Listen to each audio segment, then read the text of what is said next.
Chapter 5 Diagon Alley. Harry woke early the next morning. Although he could tell it was daylight, he kept his eyes shut tight. It was a dream, he told himself firmly. I dreamed a giant called Hagrid came to tell me I was going to a school for wizards. When I open my eyes, I'll be at home in my cupboard. There was suddenly a loud tapping noise. And there's Aunt Petunia knocking on the door, Harry thought, his heart sinking.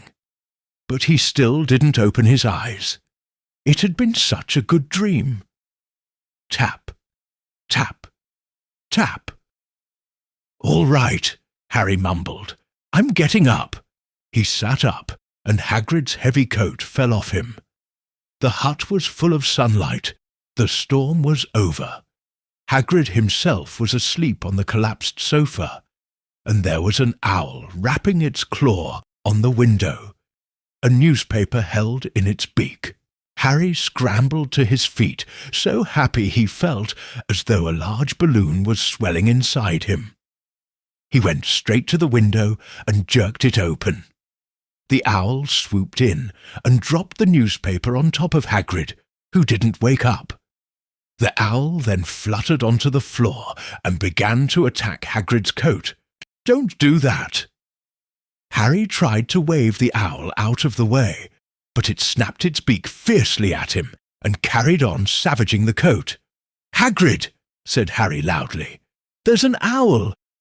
"Pay him!" Hagrid grunted into the sofa. "What?"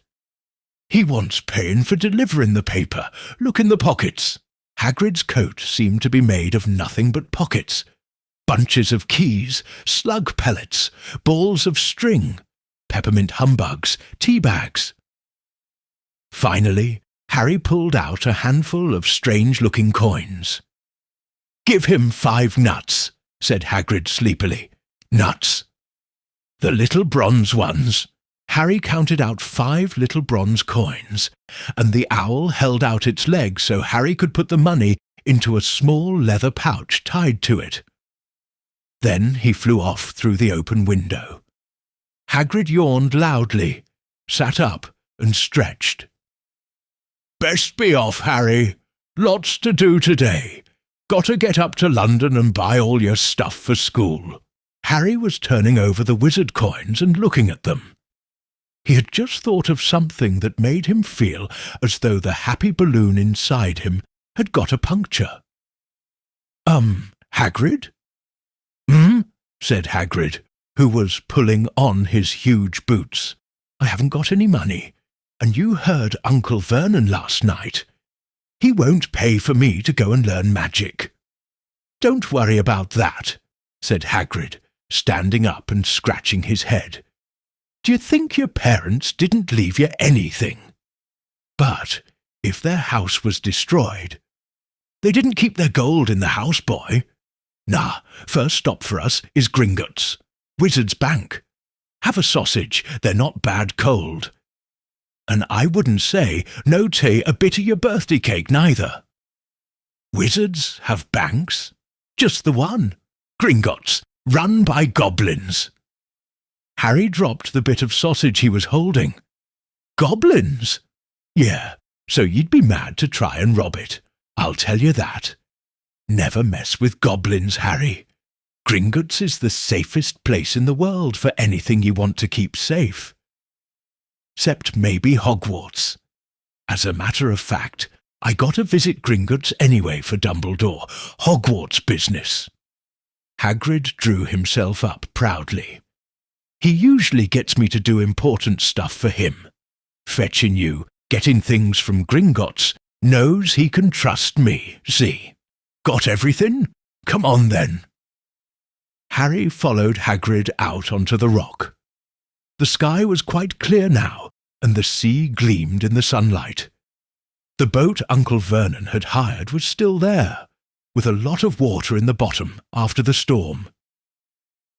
"How did you get here?" Harry asked, looking around for another boat. "Flew," said Hagrid. "Flew?" "Yeah, but we'll go back in this. Not supposed to use magic now, I've got you." They settled down in the boat, Harry still staring at Hagrid, trying to imagine him flying. "Seems a shame to row, though," said Hagrid, giving Harry another of his sideways looks. "If I was to speed things up a bit, would you mind not mentioning it at Hogwarts?" "Of course not," said Harry, eager to see more magic. Hagrid pulled out the pink umbrella again, tapped it twice on the side of the boat, and they sped off toward land. "Why would you be mad to try and rob Gringotts?" Harry asked. "Spells, enchantments," said Hagrid, unfolding his newspaper as he spoke. "They say there's dragons guarding the high-security vaults. And then you got to find your way. Gringotts is hundreds of miles under London Sea, deep under the underground. You'd die of hunger trying to get out, even if you did manage to get your hands on summit." Harry sat and thought about this, while Hagrid read his newspaper, The Daily Prophet. Harry had learned from Uncle Vernon that people liked to be left alone while they did this, but it was very difficult. He'd never had so many questions in his life. "Ministry of Magic messing things up as usual," Hagrid muttered, turning the page. "There's a Ministry of Magic?" Harry asked, before he could stop himself. "Course," said Hagrid. "They wanted Dumbledore for minister, of course, but he'd never leave Hogwarts, so old Cornelius Fudge got the job. Bungler, if ever there was one. So he pelts Dumbledore with owls every morning, asking for advice. But what does a Ministry of Magic do? Well, their main job is to keep it from the muggles that there's still witches and wizards up and down the country. Why? Why, blimey, Harry, everyone'd be wanting magic solutions to their problems. Nah, we're best left alone." At this moment, the boat bumped gently into the harbour wall. Hagrid folded up his newspaper, and they clambered up the stone steps onto the street. Passers-by stared a lot at Hagrid as they walked through the little town to the station. Harry couldn't blame them. Not only was Hagrid twice as tall as anyone else, he kept pointing at perfectly ordinary things like parking meters and saying loudly, "See that, Harry?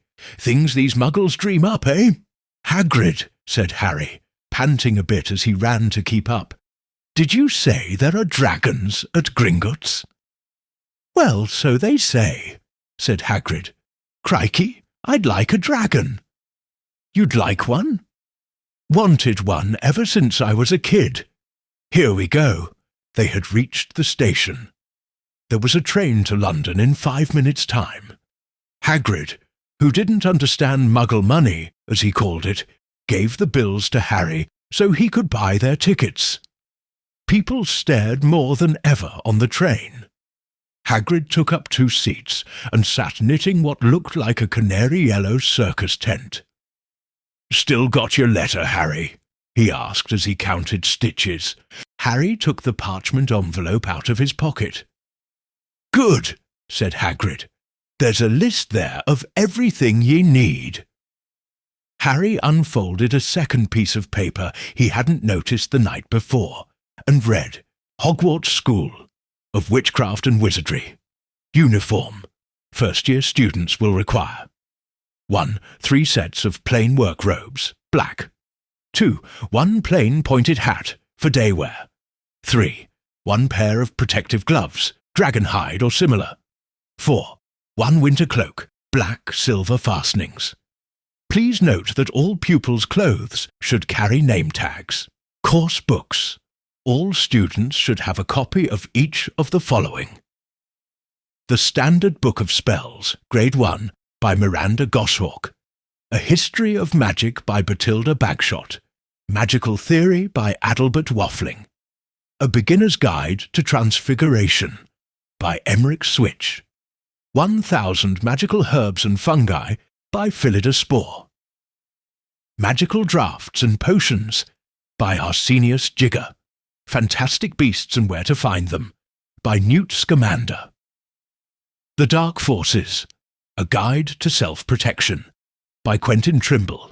Other equipment: 1 wand, 1 cauldron, pewter, standard size 2, 1 set glass or crystal phials, 1 telescope, 1 set brass scales. Students may also bring an owl or a cat or a toad. Parents are reminded that first years are not allowed their own broomsticks. Can we buy all this in London? Harry wondered aloud. If you know where to go, said Hagrid. Harry had never been to London before. Although Hagrid seemed to know where he was going, he was obviously not used to getting there in an ordinary way. He got stuck in the ticket barrier on the Underground and complained loudly that the seats were too small and the trains too slow. I don't know how the Muggles manage without magic, he said as they climbed a broken-down escalator that led up to a bustling road lined with shops. Hagrid was so huge that he parted the crowd easily. All Harry had to do was keep close behind him. They passed bookshops and music stores, hamburger restaurants and cinemas, but nowhere that looked as if it could sell you a magic wand. This was just an ordinary street full of ordinary people. Could there really be piles of wizard gold buried miles beneath them? Were there really shops that sold spellbooks and broomsticks? Might this not all be some huge joke that the Dursleys had cooked up? If Harry hadn't known that the Dursleys had no sense of humour, he might have thought so. Yet somehow, even though everything Hagrid had told him so far was unbelievable, Harry couldn't help trusting him. "This is it," said Hagrid, coming to a halt. "The Leaky Cauldron. It's a famous place. It was a tiny, grubby-looking pub. If Hagrid hadn't pointed it out, Harry wouldn't have noticed it was there. The people hurrying by didn't glance at it. Their eyes slid from the big bookshop on one side to the record shop on the other, as if they couldn't see the Leaky Cauldron at all. In fact, Harry had the most peculiar feeling that only he and Hagrid could see it. Before he could mention this, Hagrid had steered him inside. For a famous place, it was very dark and shabby. A few old women were sitting in a corner, drinking tiny glasses of sherry. One of them was smoking a long pipe. A little man in a top hat was talking to the old barman, who was quite bald and looked like a gummy walnut. The low buzz of chatter stopped when they walked in. Everyone seemed to know Hagrid. They waved and smiled at him, and the barman reached for a glass, saying, "The usual, Hagrid." "Can't, Tom. I'm on Hogwarts business," said Hagrid, clapping his great hand on Harry's shoulder and making Harry's knees buckle. "Good Lord," said the barman, peering at Harry. Can this be—" The Leaky Cauldron had suddenly gone completely still and silent. "Bless my soul," whispered the old barman. "Harry Potter. What an honour!" He hurried out from behind the bar, rushed toward Harry and seized his hand, tears in his eyes. "Welcome back, Mr. Potter. Welcome back." Harry didn't know what to say. Everyone was looking at him. The old woman with the pipe was puffing on it without realizing it had gone out. Hagrid was beaming. Then there was a scraping sound, and the chair next to Harry was pulled back by a stooping man in a turban. He had a curious smell about him, a mixture of garlic and something else. He smiled at Harry. "Professor Quirrell," said Hagrid. "Harry, Professor Quirrell will be one of your teachers at Hogwarts." "Potter," stammered Professor Quirrell, grasping Harry's hand. "Can't to tell you how pleased I am to meet you." "What sort of magic do you teach, Professor Quirrell?" "Defense against the dark arts," muttered Professor Quirrell, as though he'd rather not think about it. "Not that you'll be needing it, eh, Harry?" He laughed nervously. "You'll be getting all your equipment, I suppose. I've got to pick up a new bee book on vampires, myself." He looked terrified at the very thought, but the others wouldn't let Professor Quirrell keep Harry to himself. It took almost 10 minutes to get away from them all. Finally, Hagrid managed to make himself heard over the babble. "Must get on. Lots to buy. Come on, Harry." Doris Crockford shook Harry's hand one last time, and Hagrid led them through the bar and out into a small walled courtyard, where there was nothing but a trash can and a few weeds. Hagrid grinned at Harry. "Told you, didn't I? Told you was famous. Even Professor Quirrell was trembling to meet you. Mind you, he's usually trembling." "Is he always that nervous?" "Oh, yeah. Poor bloke. Brilliant mind. He was fine while he was studying out of books, but then he took a year off to get some first-hand experience. They say he met vampires in the Black Forest, and there was a nasty bit of trouble with a hag. Never been the same since. Scared of the students, scared of his own subject. Now, where's me umbrella?" A magic umbrella. Harry watched Hagrid as he counted bricks in the wall above the trash can. 3 up. 2 across, he muttered. He tapped the wall 3 times with the point of his umbrella. The brick he had touched quivered. It wriggled. In the middle, a small hole appeared. It grew wider and wider. A second later, they were facing an archway, large enough even for Hagrid. An archway onto a cobbled street that twisted and turned out of sight. "Welcome," said Hagrid, "to Diagon Alley." He grinned at Harry's amazement. They stepped through the archway. Harry looked quickly over his shoulder and saw the archway shrink instantly back into solid wall. The sun shone brightly on a stack of cauldrons outside the nearest shop. Cauldrons, all sizes, copper, brass, pewter, silver, self-stirring, collapsible, said a sign hanging over them. "Yeah, you'll be needing one," said Hagrid, "but we gotta get your money first." Harry wished he had about 8 more eyes. He turned his head in every direction as they walked up the street, trying to look at everything at once. The shops, the things outside them, the people doing their shopping. A plump woman outside an apothecary was shaking her head as they passed, saying, "Dragon liver, 17 sickles an ounce. They're mad." A low, soft hooting came from a dark shop with a sign saying, "Elop's Owl Emporium."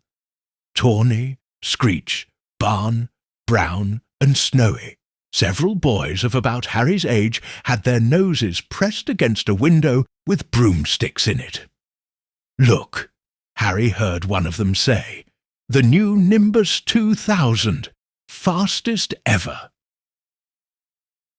There were shops selling robes, shops selling telescopes and strange silver instruments Harry had never seen before, windows stacked with barrels of bat spleens and eel's eyes, tottering piles of spellbooks, quills, and rolls of parchment, potion bottles, globes of the moon.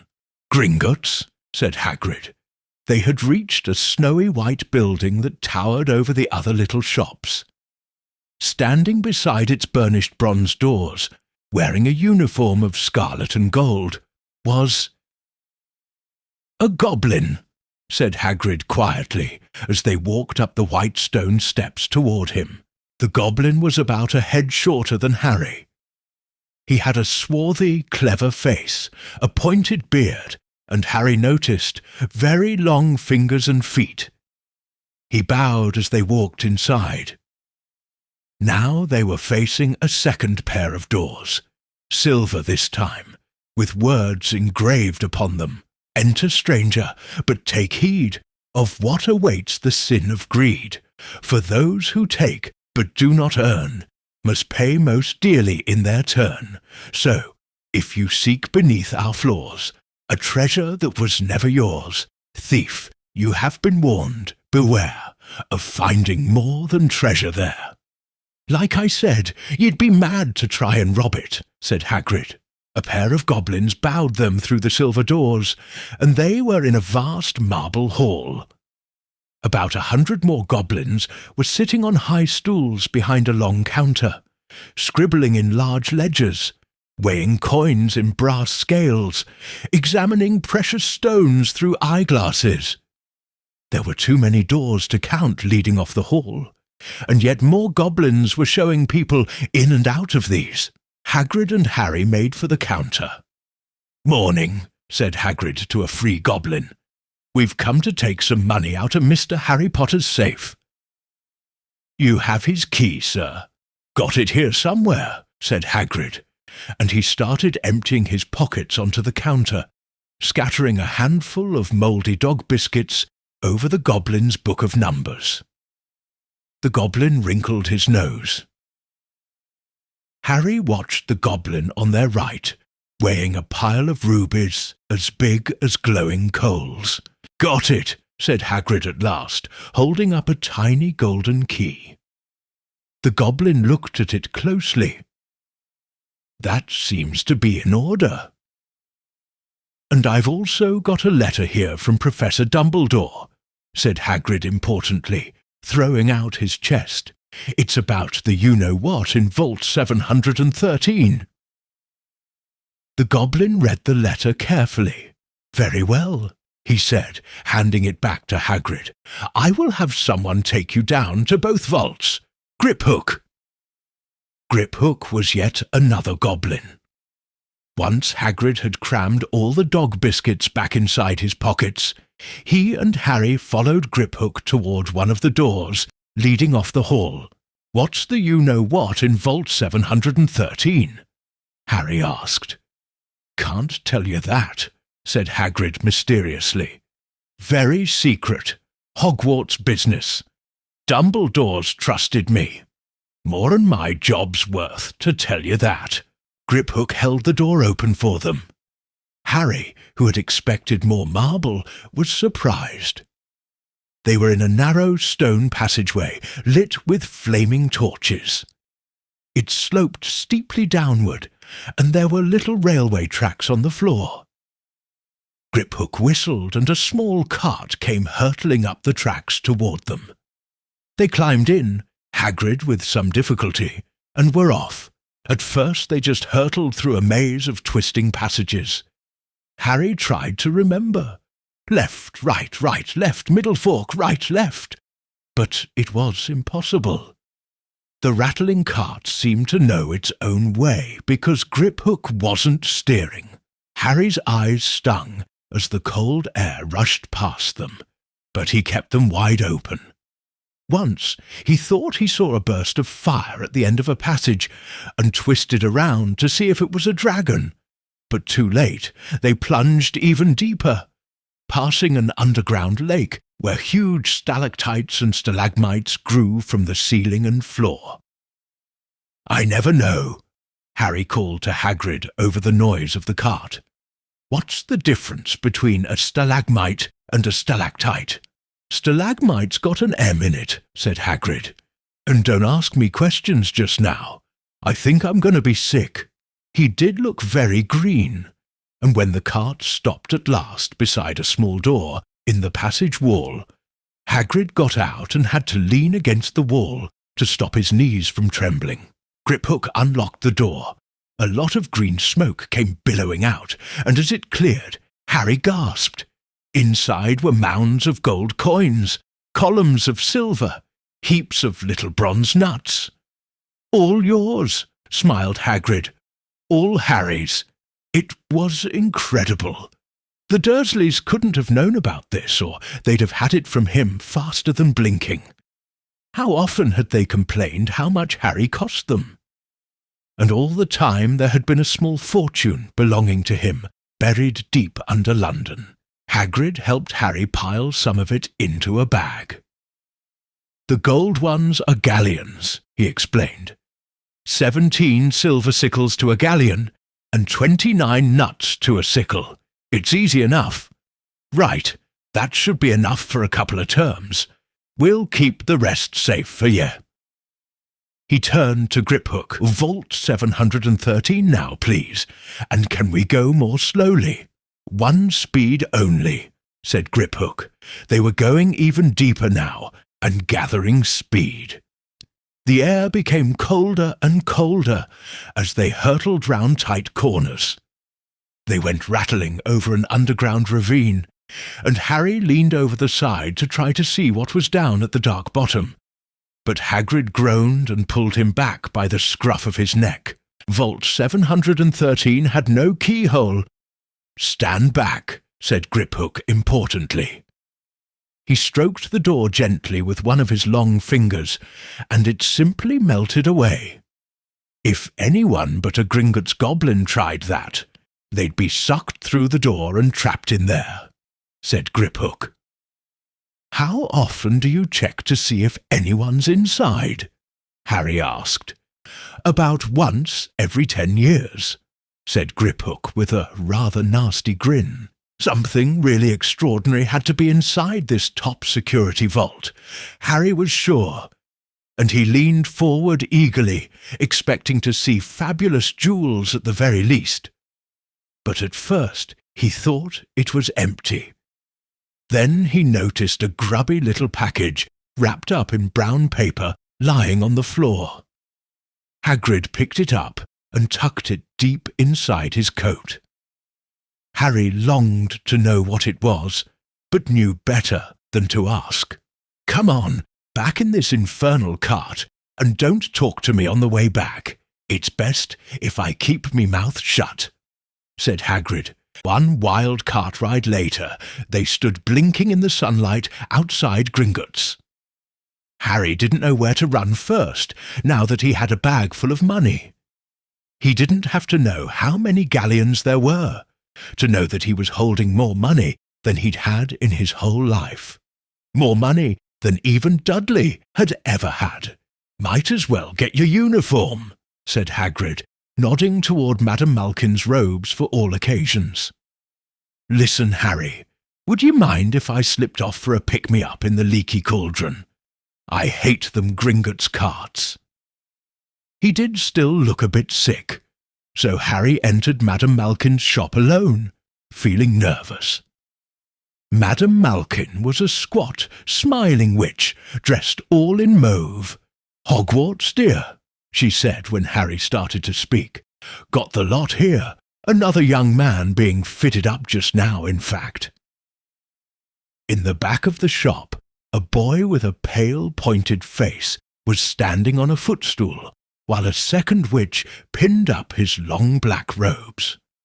Madame Malkin stood Harry on a stool next to him, slipped a long robe over his head, and began to pin it to the right length. "Hello," said the boy. "Hogwarts too?" "Yes," said Harry.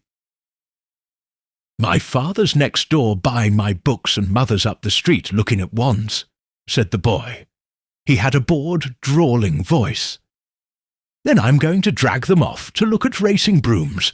I don't see why first years can't have their own. I think I'll bully father into getting me one, and I'll smuggle it in somehow." Harry was strongly reminded of Dudley. "Have you got your own broom?" the boy went on. "No," said Harry. "Play Quidditch at all?" "No," Harry said again, wondering what on earth Quidditch could be. "I do. Father says it's a crime if I'm not picked to play for my house, and I must say I agree. Know what house you'll be in yet?" "No," said Harry, feeling more stupid by the minute. "Well, no one really knows until they get there, do they? But I know I'll be in Slytherin.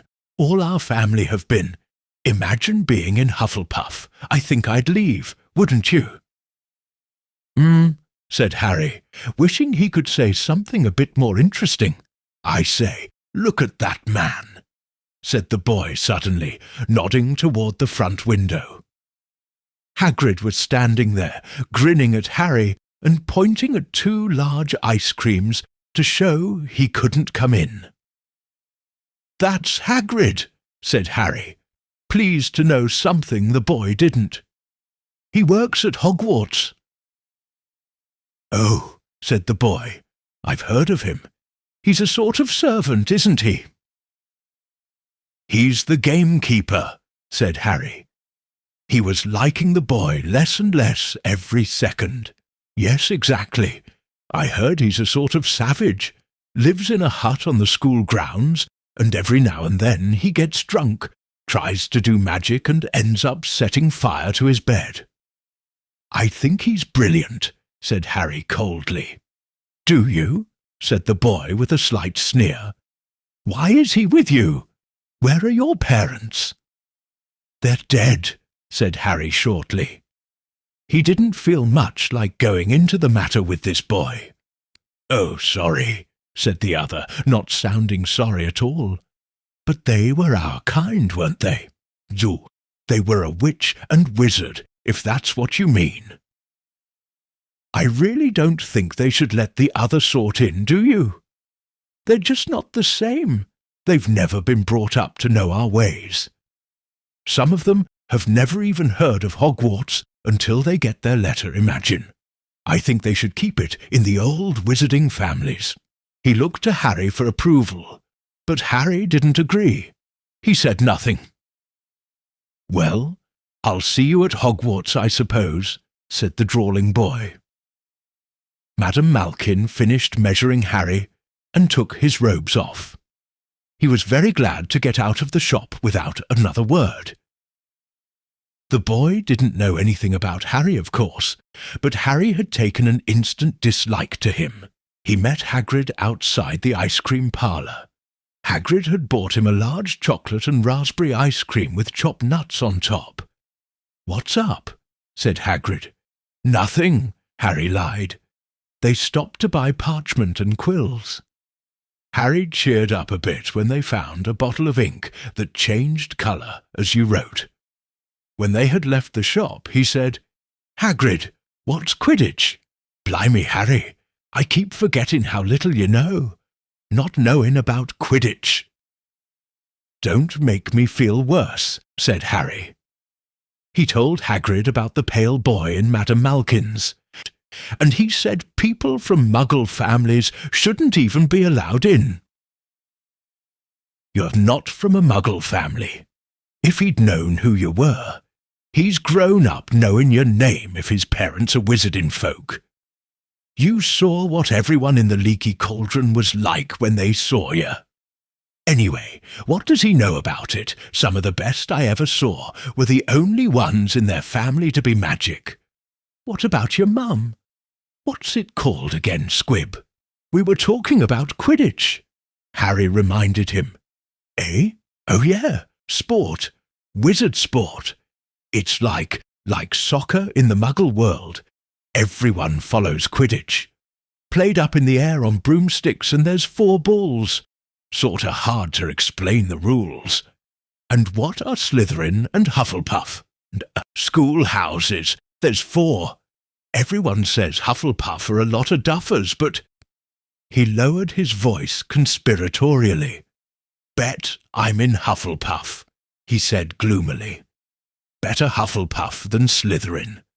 There's not a single witch or wizard who went bad who wasn't in Slytherin.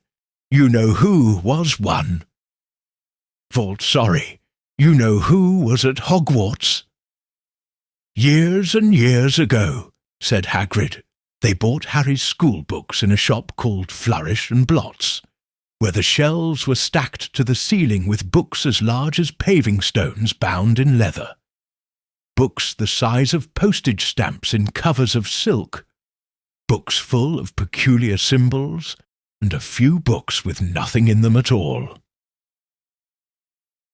Even Dudley'd never read this much, Harry thought. He had to drag Hagrid away from curses and counter-curses, bewitch your friends and befuddle your enemies with the latest revenges, hair loss, jelly legs, tongue-tying, and much, much more, by Professor Vindictus Viridian. Hagrid wouldn't let Harry buy a solid gold cauldron either. It says pewter on your list. But they got a nice set of scales for weighing potion ingredients and a collapsible brass telescope. Then they visited the apothecary, which was fascinating enough to make up for its horrible smell. A mixture of bad eggs and rotted cabbage. Barrels of slimy stuff stood on the floor. Jars of herbs, dried roots, and bright powders lined the walls. Bundles of feathers, strings of fangs, and snarled claws hung from the ceiling. While Hagrid asked the man behind the counter for a supply of basic potion ingredients for Harry, Harry himself examined silver unicorn horns at 21 galleons each, and minuscule glittery black beetle eyes. 5 nuts a scoop. Outside the apothecary, Hagrid checked Harry's list again. "Just your wand left. Oh yeah, and I still haven't got you a birthday present." Harry felt himself go red. "You don't have to." "I know I don't have to." "Tell you what, I'll get you animal, not a toad. Toads went out of fashion years ago. You'd be laughed at. And I don't like cats. They make me sneeze. I'll get you an owl. All the kids want owls. They're dead useful. Carry your mail and everything." 20 minutes later, they left Aelop's Owl Emporium, which had been dark and full of rustling and flickering jewel-bright eyes. Harry now carried a large cage that held a beautiful snowy owl, fast asleep with her head under her wing. He couldn't stop stammering his thanks, sounding just like Professor Quirrell. "Don't mention it," said Hagrid gruffly. "Don't expect you've had a lot of presents from them Dursleys. Just Ollivanders left now. Only place for wands, Ollivanders, and you gotta have the best wand. A magic wand." This was what Harry had been really looking forward to. The shop was narrow and shabby. Peeling gold letters over the door read, "Ollivanders, makers of fine wands since 382 BC. A single wand lay on a faded purple cushion in the dusty window. A tinkling bell rang somewhere in the depths of the shop as they stepped inside. It was a tiny place, empty except for a single spindly chair that Hagrid sat on to wait. Harry felt strangely as though he had entered a very strict library. He swallowed a lot of new questions that had just occurred to him, and looked instead at the thousands of narrow boxes piled neatly right up to the ceiling. For some reason, the back of his neck prickled. The very dust and silence in here seemed to tingle with some secret magic. "Good afternoon," said a soft voice. Harry jumped. Hagrid must have jumped too, because there was a loud crunching noise, and he got quickly off the spindly chair. An old man was standing before them, his wide pale eyes shining like moons through the gloom of the shop. "Hello," said Harry awkwardly. "Ah, yes," said the man. Yes, I thought I'd be seeing you soon, Harry Potter." "It wasn't a question. You have your mother's eyes. It seems only yesterday she was in here herself, buying her first wand. 10¼ inches long, swishy, made of willow. Nice wand for charm work." Mr. Ollivander moved closer to Harry. Harry wished he would blink. Those silvery eyes were a bit creepy. "Your father, on the other hand, favoured a mahogany wand. 11 inches, pliable, a little more power, and excellent for transfiguration." "Well, I say your father favoured it. It's really the wand that chooses the wizard, of course." Mr. Ollivander had come so close that he and Harry were almost nose to nose. Harry could see himself reflected in those misty eyes. "And that's where—" Mr. Ollivander touched the lightning scar on Harry's forehead with a long white finger. "I'm sorry to say I sold the wand that did it," he said softly. 13.5 inches. You, powerful wand, very powerful, and in the wrong hands. Well, if I'd known what that wand was going out into the world to do." He shook his head and then, to Harry's relief, spotted Hagrid. "Good wand, that one. But I suppose they snapped it in half when you got expelled?" said Mr. Ollivander, suddenly stern. Yes, they did. Yes," said Hagrid, shuffling his feet. "I still got the pieces, though," he added brightly. "But you don't use them?" said Mr. Ollivander sharply. "Oh, no, sir," said Hagrid quickly. Harry noticed he gripped his pink umbrella very tightly as he spoke. Said Mr. Ollivander, giving Hagrid a piercing look. "Well, now, Mr. Potter, let me see." He pulled a long tape measure with silver markings out of his pocket. "Which is your wand arm?" Well, I'm right-handed," said Harry. "Hold out your arm. That's it." He measured Harry from shoulder to finger, then wrist to elbow, shoulder to floor, knee to armpit, and round his head. As he measured, he said, "Every Ollivander wand has a core of a powerful magical substance, Mr. Potter. We use unicorn hairs, phoenix tail feathers, and the heartstrings of dragons. No two Ollivander wands are the same, just as no two unicorns, dragons, or phoenixes are quite the same. And of course, you will never get such good results with another wizard's wand." Harry suddenly realized that the tape measure, which was measuring between his nostrils, was doing it on its own. Mr. Ollivander was flitting around the shelves, taking down boxes. "That will do," he said, and the tape measure crumpled into a heap on the floor. "Right then, Mr. Potter, try this one. Beechwood and dragon heartstring, 9 inches, nice and flexible. Just take it and give it a wave." Harry took the wand and, feeling foolish, waved it around a bit, but Mr. Ollivander snatched it out of his hand almost at once.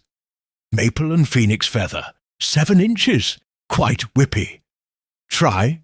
Harry tried, but he had hardly raised the wand when it, too, was snatched back by Mr. Ollivander.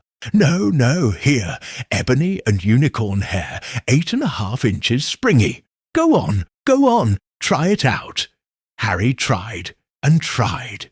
He had no idea what Mr. Ollivander was waiting for. The pile of tried wands was mounting higher and higher on the spindly chair, but the more wands Mr. Ollivander pulled from the shelves, the happier he seemed to become. Tricky customer, eh? Not to worry. We'll find the perfect match here somewhere. I wonder now. Yes, why not? Unusual combination. Holly and phoenix feather, 11 inches, nice and supple. Harry took the wand. He felt a sudden warmth in his fingers. He raised the wand above his head, brought it swishing down through the dusty air, and a stream of red and gold sparks shot from the end like a firework, throwing dancing spots of light onto the walls.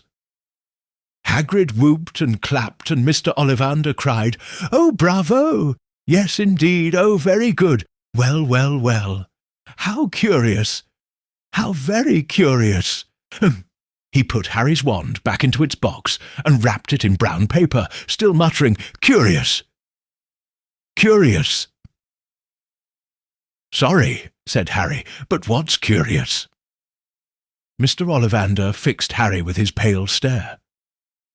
"I remember every wand I've ever sold, Mr. Potter. Every single wand. It so happens that the phoenix whose tail feather is in your wand gave another feather, just one other. It is very curious indeed that you should be destined for this wand when its brother... Why, its brother gave you that scar." Harry swallowed. Yes, 13.5 inches, you! Curious indeed how these things happen. The wand chooses the wizard, remember. I think we must expect great things from you, Mr. Potter. After all, he who must not be named did great things. Terrible, yes, but great. Harry shivered. He wasn't sure he liked Mr. Ollivander too much. He paid 7 gold galleons for his wand, and Mr. Ollivander bowed them from his shop. The late afternoon sun hung low in the sky as Harry and Hagrid made their way back down Diagon Alley, back through the wall, back through the leaky cauldron, now empty. Harry didn't speak at all as they walked down the road. He didn't even notice how much people were gawking at them on the underground, laden as they were with all their funny-shaped packages, with the sleeping snowy owl on Harry's lap. Up another escalator, out into Paddington Station. Harry only realised where they were when Hagrid tapped him on the shoulder. "Got time for a bite to eat before your train leaves," he said. He bought Harry a hamburger, and they sat down on plastic seats to eat them. Harry kept looking around. Everything looked so strange somehow. "You all right, Harry?" "You're very quiet," said Hagrid. Harry wasn't sure he could explain. He just had the best birthday of his life. And yet, he chewed his hamburger, trying to find the words. "Everyone thinks I'm special," he said at last. "All those people in the leaky cauldron, Professor Quirrell, Mr. Ollivander. But I don't know anything about magic at all. How can they expect great things? I'm famous, and I can't even remember what I'm famous for. I don't know what happened when Sorry, I mean, the night my parents died." Hagrid leaned across the table. Behind the wild beard and eyebrows, he wore a very kind smile. "Don't you worry, Harry. You'll learn fast enough. Everyone starts at the beginning at Hogwarts. You'll be just fine. Just be yourself. I know it's hard. You've been singled out, and that's always hard. But you'll have a great time at Hogwarts. I did. Still do. Smatter of fact." Hagrid helped Harry onto the train that would take him back to the Dursleys, then handed him an envelope. "Your ticket for Hogwarts," he said. "1st of September, King's Cross. It's all on your ticket." The train pulled out of the station. Harry wanted to watch Hagrid until he was out of sight. He rose in his seat and pressed his nose against the window. But he blinked, and Hagrid had gone. And so ends Harry's first real journey into the wizarding world, a world full of wonder, magic, and destiny waiting to unfold. Join us on Beyond the Horizon Stories for the next chapter of this magical adventure. Don't forget to follow us on YouTube, Instagram, and TikTok. The real magic is only just beginning.